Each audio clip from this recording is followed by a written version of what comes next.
Hello, everyone. Welcome back to beloved Vietnam, where I tell gentle yet profound stories about culture, people, and works that have touched the hearts of Vietnamese people. Today, I invite you to meet a special character in Vietnamese literature, a person who is both pitiful and hateful, both familiar and haunting. That is Pheo, stepping out of the pages of the writer Nam Cao, in the middle of the poor Vu Dai village, full of silent pain. The work Pheo was published in 1941, is a typical short story by writer Nam Cao, an excellent realist writer of Vietnamese literature in the period 1930 to 1945.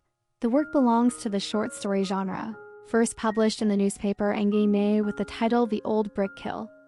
Pheo is not a meaningless curse from the beginning of the village to the end of the market, but a heartbreaking echo of a person who longs to be a decent person.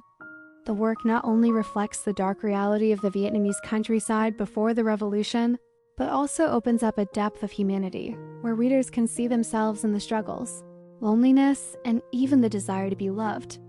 Who gives me honesty? That question, if you have ever studied Pheo, probably still resonates somewhere in you. An unanswered question coming from a person who seems to have lost all humanity, but is the person who most desires to be human. Pheo, from a gentle farmer, was gradually pushed to the edge of society, distorted, destroyed, and then turned into the evil spirit of Vu Dai village.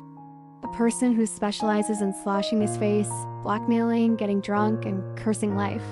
But behind that shell is a bleeding heart, a lonely person denied the right to be a decent person. Love, a fragile ray of light in the darkness.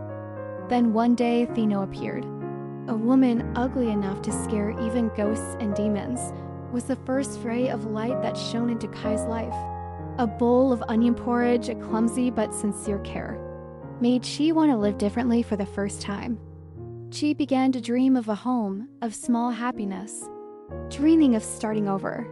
But the tragedy was that even when he wanted to reform, society no longer accepted him. Then, when a ray of hope had just begun to flicker, it was cruelly extinguished. And in the last swoon, Chi killed Ba Keen, the one who had pushed him into darkness, and then ended his own life. A lonely death, but one of fierce resistance. Pheo, not just a character. The work Pheo not only tells about the fate of a man, but is also a loud cry of Nam Cao about injustice, about degeneration, and about human rights. Things that seem basic but are sometimes taken away. Nam Cao never painted Chin as a hero, but he gave Chi the right to live, to love, to hurt, and the right to rise. Pheo is a timeless character because somewhere in today's world, there are still people who yearn to be understood, to live a decent life, and are still looking for a bowl of onion porridge in the middle of a cold life. Those people, like Chi, do not need anyone to bless them. They just need to be understood, to be allowed to live a decent life. In today's society, it could be a sympathetic look, a timely question, or simply stopping judging each other. Literature, and especially Kai Phao, teaches us that for a person to become good, sometimes all it takes is a small thing, but it must come from a sincere heart.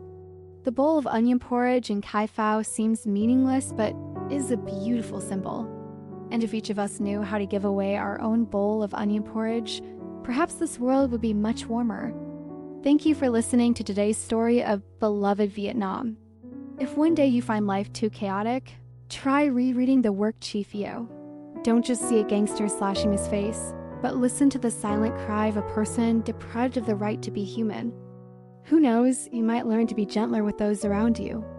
And who knows, you might realize everyone needs a bowl of onion porridge to live the kind life they want.